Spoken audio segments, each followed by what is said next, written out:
تلاوت کردہ آیات مبارکہ کا ترجمہ۔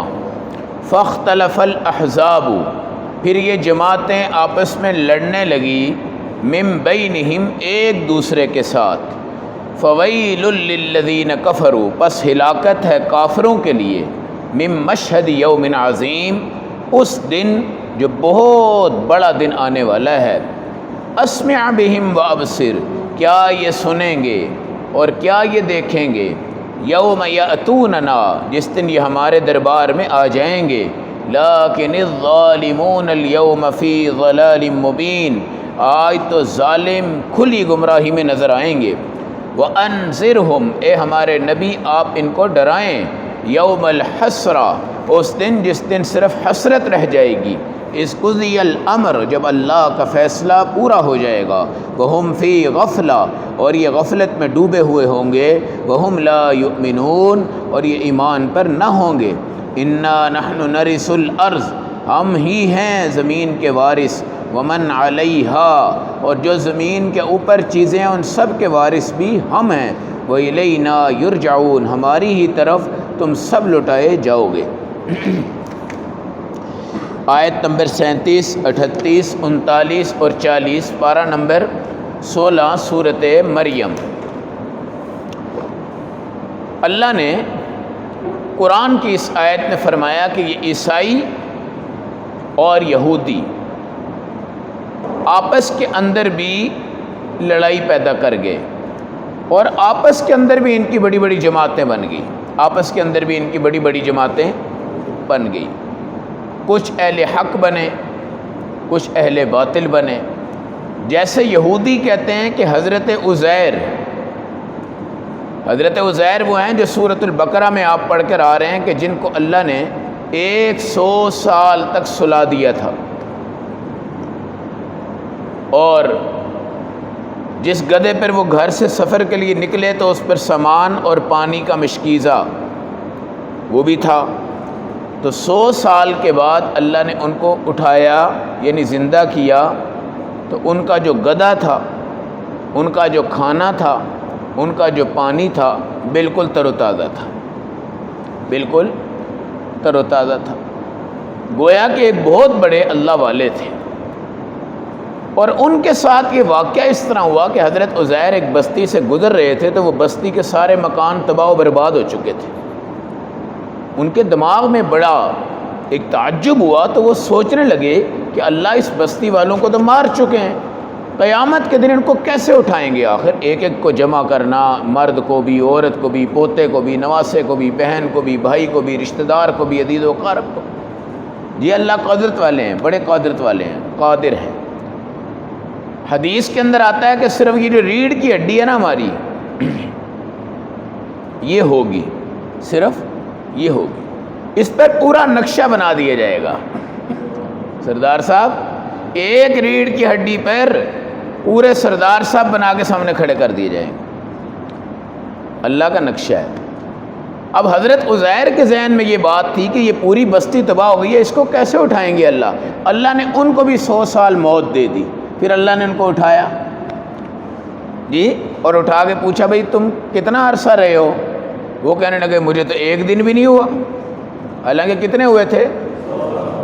یہی حالت ایمان والے کی مبارک قبر میں ہوتی ہے۔ کس میں ہوتی ہے؟ اس ٹائم جن کی 10-10 ہزار سال گزر گئی ہے نا قبر میں زندگی، وہ جب قیامت کے دن اٹھیں گے وہ ایسے کہیں گے ایک دن یا آدھا دن یا عصر کے وقت آئے، مغرب کے وقت اٹھ گئے۔ کیسی خوبصورت زندگی ہے۔ ہم بے شک بڑے بڑے کہہ رہے ہوتے ہیں پتہ نہیں کیا ہوگا، کیا نہیں ہوگا، کیا ہوگا، کیا نہیں ہوگا، یار قبر میں کیا ہوگا، اس کے ساتھ قبر میں کیا ہوگا، لیکن ایک ماں یہاں اس کو چھوڑ کے الوداع کرتی ہے تو 70 ماؤں سے زیادہ پیار کرنے والی اللہ کی ذات اس کو استعمال جی۔ تو یہ عزیر کو یہودی کہتے تھے کہ یہ خدا کے بیٹے ہیں، کیا ہیں؟ اور یہ جو عیسائی ہیں یہ حضرت عیسیٰ کو کہتے تھے کہ یہ خدا کے بیٹے ہیں، حالانکہ خدا کے بیٹے نہ وہ ہیں نہ یہ ہیں۔ عیسیٰ خود کہہ رہے ہیں انی عبد اللہ، میں تو اللہ کا بندہ ہوں، میں تو اللہ کا بندہ ہوں۔ اس لیے قرآن کہتا ہے کہ جب دین کی پٹری سے آپ اتر گئے نا تو آپس میں تمہاری جنگیں ہوں گی، آپس میں لڑائیاں ہوں گی۔ کیوں؟ صراط مستقیم نہ آپ کے پاس ہے، نہ میرے پاس ہے، نہ آپ کے پاس. ہم تینوں عقیدے خراب کر بیٹھے ہیں، تینوں عقیدے اپنے خراب کر بیٹھے ہیں. حق آپ کے پاس بھی نہیں، آپ کے پاس بھی نہیں، آپ کے پاس بھی نہیں. ظاہر ہے پھر آپس کے اندر جس راستے پہ جائیں گے وہ اندھا راستہ ہے. کیا ہے؟ اندھا. تو آپس میں لڑائی ہو گئی. فویل للذین کفروا من مشہد یوم عظیم. آج جس ٹائم آخرت کا دن دیکھیں گے نا تو کافروں کی ہلاکت ہوگی، کافروں کی ہلاکت. سب سے پرسکون امت جو حشر میں ہوگی وہ امت محمدی ہے. ان کا سہارا نبی پاک صلی اللہ علیہ وسلم کی ذات اقدس ہے، اور باقی جتنی امتیں ہیں ان تمام کا سہارا حشر کے میدان میں ہمارے آقا علیہ السلام ہے. اس لیے ہمیں سکون ہوگا انشاءاللہ. لیکن جو اس وقت بھی بدبخت ہمارے نبی صلی اللہ علیہ وسلم کو بھی، عیسیٰ کو بھی، موسیٰ کو بھی صحیح نہیں مانتے، وہ آج فویل ان کے لیے ہلاکت ہے. کوئی نبی ان کی طرف نہیں دیکھے گا. نبی تو کیا، رب ان کی طرف دیکھنا گوارہ نہیں کرے گا. اسمع بہم وابصر.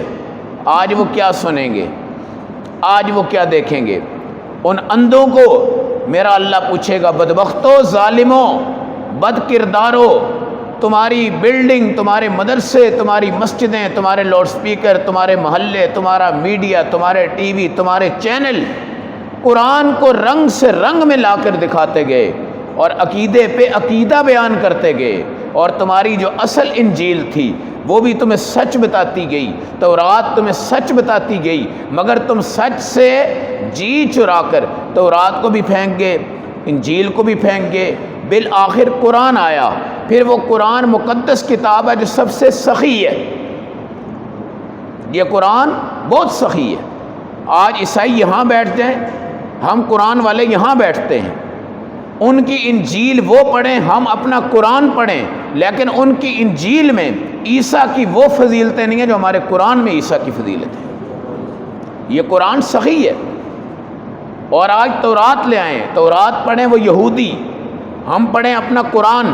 ہم موسیٰ علیہ السلام کا ذکر کریں، وہ بھی ذکر کریں. اپنی تورات میں وہ حضرت موسیٰ کے وہ فضائل نہیں بیان کر سکتے جو ہمارا قرآن بیان کرتا ہے. اور موسیٰ علیہ السلام کو 28 سپاروں میں قرآن نے جگہ دی ہے. کتنی جگہ دی ہے؟ یہ قرآن سخی ہے. قرآن کیا ہے؟ سخی ہے. قرآن نے کسی کے ساتھ کوئی بغاوت نہیں کی. اور وہ بدبخت کیا کرتے تھے، جس جگہ ہمارے نبی کو افضل کہا گیا نا تورات میں، وہ عبارت کو ہی مٹا دیتے تھے. انجیل میں ہمارے نبی کو اچھا کہا گیا، وہ عبارت کو ہی مٹا دیتے تھے. جہاں جبرائیل کی تعریف ہے وہ اس کو مٹا دیتے تھے. جہاں ہمارے صحابہ کی تعریفیں تورات میں بھی ہیں، انجیل میں بھی ہیں، اس کو بھی مٹا دیتے تھے. ہمارا قرآن انجیل کو نہیں مٹاتا. آتیناہ الانجیل، آتینا عیسیٰ ابن مریم، جی وَلَقَدْ آتَيْنَا مُوسَى الْكِتَابَ. حضرت موسیٰ کو لا رہا ہے، حضرت عیسیٰ کو لا رہا ہے، حضرت نوح کو لا رہا ہے، حضرت لوط کو لا رہا ہے، حضرت ہود کو لا رہا ہے، حضرت یوسف کے قصے لا رہا ہے، ابراہیم کی پیدائش، ابراہیم کی توحید، ابراہیم کا سارا سفر قرآن بیان کرتا ہے. قوم عاد، قوم سمود، قوم مدین، قوم ہود، قوم سبا، تمام چیزوں کو کون بیان کرتا ہے؟ قرآن بیان کرتا ہے. جنت کے نقشے، جہنم کے نقشے، تمام چیزیں قرآن بیان کرتا ہے. سب سے سخی قرآن ہے. کیا ہے؟ اس لیے کہ یہ رب کا ذاتی کلام ہے. تورات کلام الہی نہیں، انجیل کلام الہی نہیں. قرآن قرآن بھی ہے، قرآن کلام الہی بھی ہے، اور قرآن سب سے بڑا سخی بھی ہے. لہذا قرآن والے بھی بڑے سخی ہیں. جو اہل قرآن ہوتے ہیں نا، وہ کسی کے ساتھ بغض نہیں رکھتے. وہ اسٹیٹ ایک چیز کو بیان کرتے جاتے ہیں، ایک چیز کو بیان کرتے جاتے ہیں اور سیدھے چلتے ہیں، سیدھے. جو باطل الٹے پلٹے شیطان بیچ میں آتے ہیں وہ خود کٹ کے گرتے جاتے ہیں. قرآن کسی کی ذات پہ، کسی کے گھر پہ، کسی کے گیٹ پہ حملہ نہیں کرتا. قرآن کا مطلب ہے اللہ ایک چیز کو بیان کر رہے ہیں، بس چل رہے ہیں. اور جو دائیں بائیں سے آئے گا حملہ کرنے کے لیے، وہ سارے کٹ جائیں گے، وہ خود ہی کٹ جائیں گے. تو قرآن سخی ہے بھائی. آج وہ کیا دیکھیں گے؟ اب وہ بڑے غور سے دیکھیں گے. یار ہائے ہائے ہم کیا کر بیٹھے. اب وہ بڑے غور سے سننے کی کوشش کریں گے.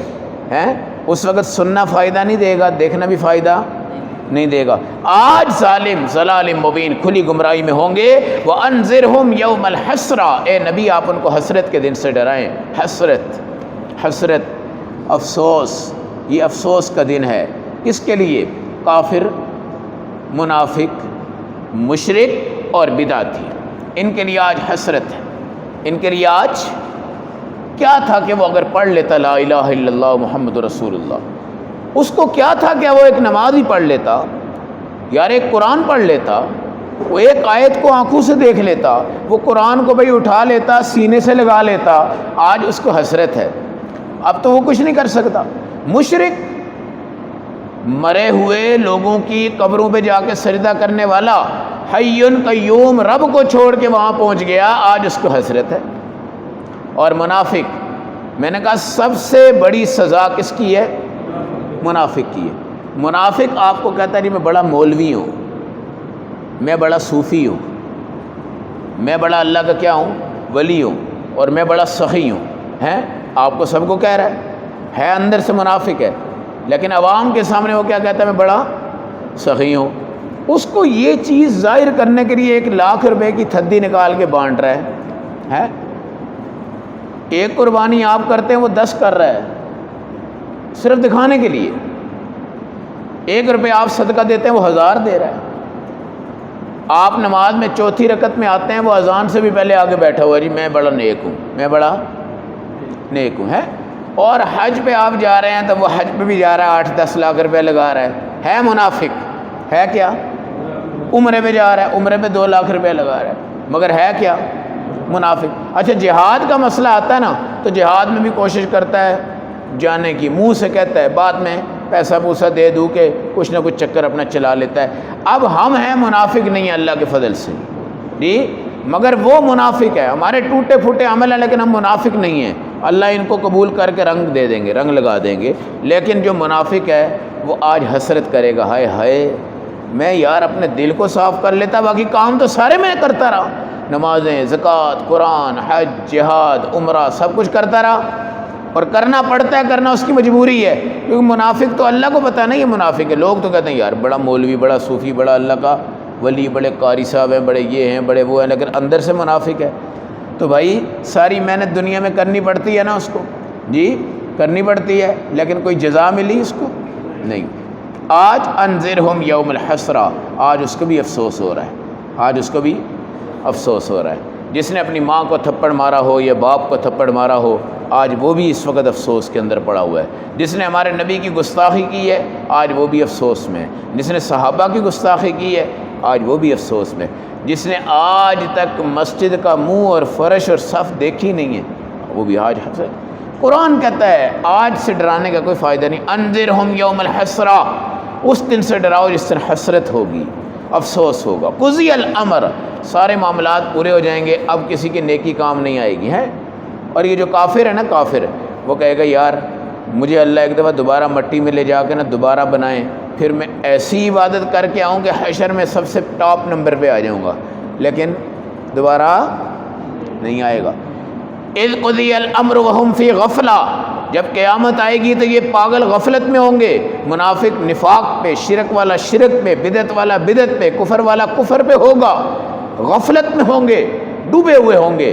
ان کو بخار نہیں، ان کو سر درد نہیں، ان کے گھٹنے میں درد نہیں، یہ 10-10 کلومیٹر دوڑتے ہیں، یہ پورا کام کر رہے ہیں، کاروبار کر رہے ہیں، ڈاکٹر ان کو 100% صحت مند قرار دے رہا ہے، لیکن قضی الامر، اللہ کا حکم آیا وہ چٹک کے گیا اور مر گیا۔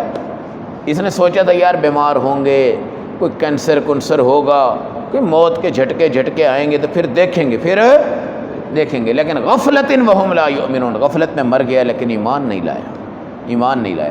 بھئی آپ شکر ادا کریں کہ آپ کو دنیا میں آ کے ایمان لانا نہیں پڑا، ماں کے پیٹ سے ہی آئے ہیں، ایمان والے ہیں۔ انا نحن نرث الارض ومن علیہا، زمین کے وارث ہم ہیں، زمین کے اوپر جو کائنات ہے اس کے وارث ہم ہیں۔ دھوکہ بندہ کھا رہا ہے کہ نہیں کھا رہا؟ جی زمین کے اوپر کے وارث بھی کون ہے؟ اللہ۔ نیچے کے وارث بھی کون ہے؟ اللہ۔ آج دھوکہ دہی والا، دفتروں میں جو بندہ کرپشن کر رہا ہے اور رشوت لے کے پیسے جمع کر رہا ہے، اس کا نظریہ کیا ہے کہ میں ڈیفینس میں 10 مرلے کا پلاٹ لے لوں، میں 1 کنال کا گھر بنا لوں، میں بیریٹون میں 10 کنال کا گھر بنا لوں، میں کوئی بڑی پراڈو گاڑی لے لوں، میں ہوائی جہاز خرید لوں، میں کوئی چیز لے لوں، اس کے لیے کرپشن ہے، پیسہ بھر رہا ہے، پیسہ بھر رہا ہے، اور ادھر سے غریب بیچارہ رشوت دے دے کے اس کی کمر ٹوٹ گئی، اور یہ پیسے حرام کے جمع کرتا کرتا کرتا کرتا کرتا کرتا کرتا ایک پلاٹ لے گیا، وہاں گھر بنا دیا۔ بھائی ڈیفینس میں بنائے، بیریا میں بنائے، اوان مارکیٹ میں بنائے، یا قصور میں بنائے، یا کانے میں بنائے، یا روئی نالے میں بنائے، یا کسی چھپڑ میں بنائے، زمین تو وہی ہے نا،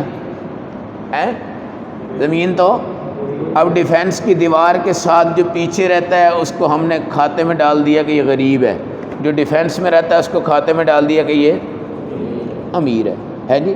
اور یہ جو ڈیفینس کے اندر رہنے والا بندہ ہے یہ کہتا ہے جی میرے پیچھے دیوار کے ایک دیہات ہے، اس دیہات میں یہ قدم رکھنے کو بھی تیار نہیں ہے، وہ زمین بھی اللہ کی، یہ زمین بھی اللہ کی، وہ کوٹھی بھی اللہ کی، یہ کوٹھی بھی اللہ کی، سنگ مرمر لگاؤ تو بھی اللہ کا ہے، اوپر جا کے فانوس لگاؤ تو بھی اللہ کے ہیں، 20 کنال کی بناؤ تو بھی رب کی ہے، 30 کنال کی بناؤ تو بھی رب کی ہے، 1 مرلے کا بناؤ تو بھی رب کا ہے۔ زمینیں ساری برابر ہیں، زمینیں ساری برابر ہیں، ہم زمین پر وارث ہیں اور زمین کے اوپر کی چیزوں کے بھی وارث ہیں۔ وَإِلَيْنَا يُرْجَعُونَ، سب نے ہماری طرف لوٹنا ہے۔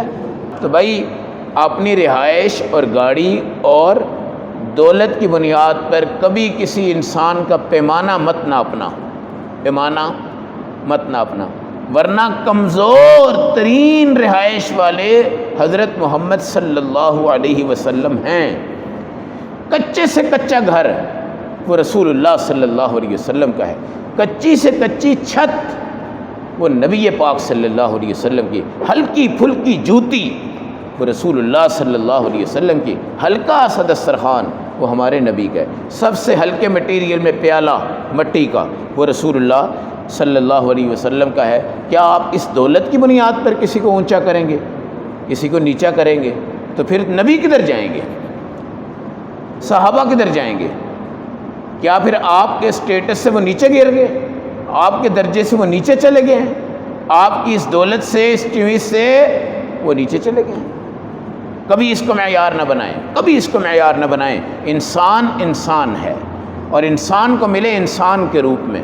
جس جگہ اللہ نے آپ کو بسایا ہے وہ اللہ کی وراثت ہے، وہ آپ کی نہیں ہے، وہ آپ کی نہیں ہے۔